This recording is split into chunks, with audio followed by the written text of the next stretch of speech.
Don't tell God the size of the mountain. Tell the mountain the size of God.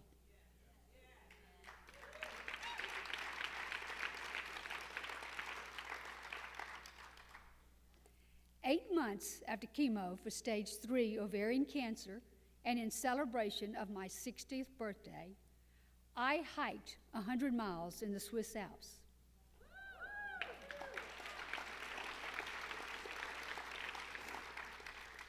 My oncologist said I might be a little crazy when I told him I was hiking, but I did it anyway. With neuropathy, it sure wasn't pretty, but along with a team of supporters, we made it. After that success, I got serious about survivorship. Looking back over some of the cliffs I crossed in the Alps, I probably should have given some thought to survivorship then. But my mindset was that I had beaten cancer and the mountains were next. I am a 7-year survivor and thriver of ovarian cancer.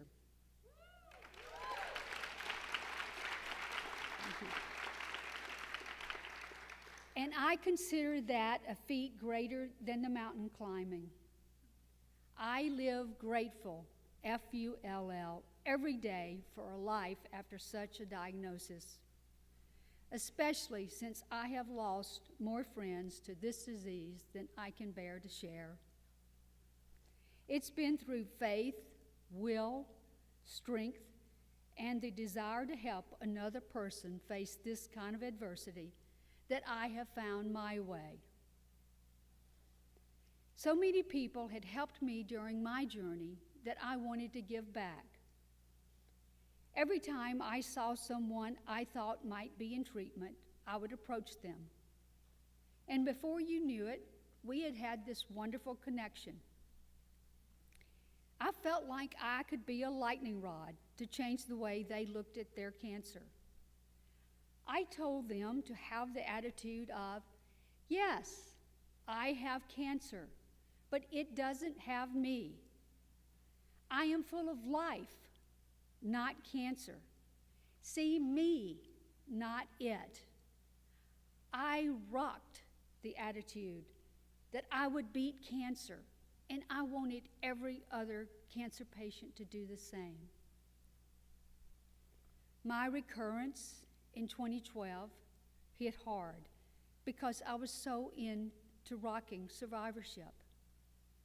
It took every fiber of my soul to stay on track and not go down the proverbial black hole. Before my recurrence, I had begun writing a book entitled Ovarian Cancer, You Cannot Be Serious. It was launched in the spring of 2013 while I was still in chemo. And to my amazement, the book has been successful. I continue to receive emails from women across the country. But I wanted to do more, so I formed the Till It Up Foundation. Now, starting a foundation is sort of like hiking the Alps. Crazy. But we have reached thousands and given over $100,000 toward research for a cure for ovarian cancer. Thank you. Losing board members to the disease has been hugely impactful on me and to other board members. So in the past year, we decided to keep our funds local to help women within Arizona. We offer comfort bags to newly diagnosed and recurring gynecological cancer patients. But one of the most rewarding programs we started is our pet therapy program. Please meet Bozeman.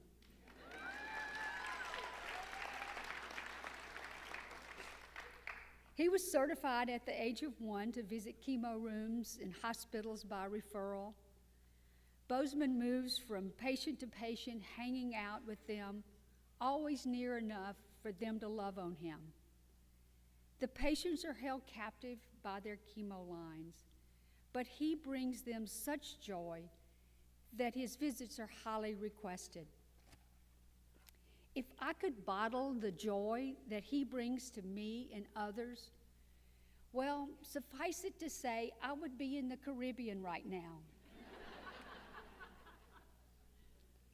He's as much a part of my continued healing and well-being as he is to those that he meets doing his day job. But there's something else that I'm as passionate about as Bozeman: genetic testing. There was no cancer in my family, and in 2012, when I was BRCA tested, I was negative for the mutation. But new gene mutations were discovered, and I was retested in 2015. This time, I was positive for the PAL-B2 mutation, which puts me at a higher risk for pancreatic, breast, and ovarian cancers. Now here's the kicker. Both my sisters were tested, and both were positive as well. Why am I telling you this? Genetic research and testing can mean the difference between life and death. So the Till It Up Foundation funds anyone unable to pay for necessary testing. And some of the women we've helped have been found positive, and I know those test results made a difference in their treatment options.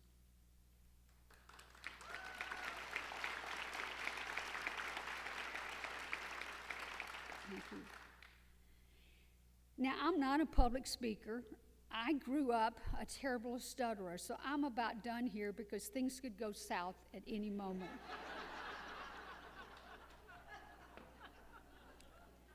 But I believe in helping people understand that they are a big part in helping themselves, no matter what cancer, what stage, what age. The C word is dreaded, and for good reason. But I have chosen to focus on the opening in the letter C. Each and every day, I welcome the blessings and the opportunities that flow into the opening, that they may be a big part of my plan to impact the greater good. My goal is to see myself as whole and to pass something worthwhile to others. I firmly believe blessings can come from any adversity that we may face. As a certified spiritual director, I believe we are all here to shepherd one another on our spiritual journeys. Let me close with a quote from Pierre Chardin. We are not human beings having a spiritual experience. We're spiritual beings having a human experience. Welcome to your experience.